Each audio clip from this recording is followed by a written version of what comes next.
সারাদিন ধরে দেখলাম আমার কলিগ মেহের আফরোজ শাওনকে গালিগালাজ করা হচ্ছে। যেহেতু আমার কলিগকে গালি দেওয়া হচ্ছে, সেটা আমার গায়েও লেগেছে। প্রোটেস্ট করলাম। ওমা, এখন দেখি সবাই আমাকেও গালি দিচ্ছে। সবাই না, যে ফালতু কিছু আছে না, যেগুলোর নাম রাখছে জোলাই যোদ্ধা, নিজেরাই নিজেদের নাম রাখছে জোলাই যোদ্ধা, এরা। তারপর বসে থাকতে থাকতে হঠাৎ আমার মাথায় আসলো যে বাংলাদেশের রাইট নাও সবচেয়ে ভালো অ্যাক্টরকে শাকিব খান। বাবা, এই শাকিব খানও এত ভালো অভিনয় করে না এই জোলাই যোদ্ধাদের মতন। তারা অভিনয় করে আপনাদের বিশ্বাস নিয়ে, ইমোশন নিয়ে যেভাবে ছলনা করেছে, আপনাদেরকে ঠকিয়েছে, আপনাদের স্কুল পড়ুয়া বাচ্চাদেরকে নিয়ে রাস্তায় মিছিল করেছে। মিছিল করতে যে নিজেরাই ওদেরকে মেরে নাম দিয়েছে ছাত্রলীগ মেরেছে, আওয়ামী লীগ মেরেছে, শেখ হাসিনা মেরেছে। শোনেন, শেখ হাসিনা এই সমস্ত সন্ত্রাসীদেরকে মাটির নিচে চাপা দিয়ে রেখেছিল। তার ভয়ে কেউ মাথা চাড়া দিতে পারে নাই।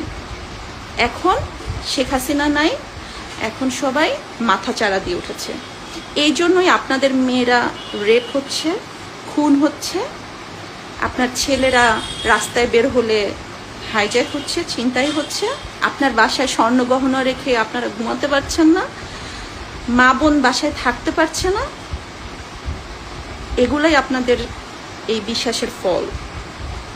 এখনো সময় আছে, চোখের থেকে কাঠের চশমাটা সরান, এদেরকে বিতাড়িত করেন। ভালো থাকবেন, এখনো সময় আছে। সারাদিন ধরে দেখলাম আমার কলিগ মেহের আফরোজ শাওনকে গালিগালাজ করা হচ্ছে। যেহেতু আমার কলিগকে গালি দেওয়া হচ্ছে, সেটা আমার গায়েও লেগেছে।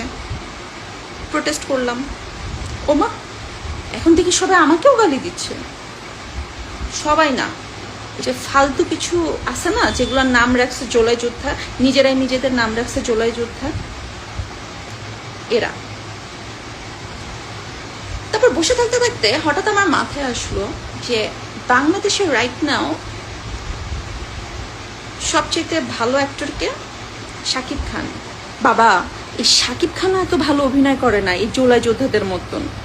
তারা অভিনয় করে আপনাদের বিশ্বাস নিয়ে, ইমোশন নিয়ে যেভাবে ছলনা করেছে, আপনাদেরকে ঠকিয়েছে, আপনাদের স্কুল পড়ুয়া বাচ্চাদেরকে নিয়ে রাস্তায় মিছিল করেছে।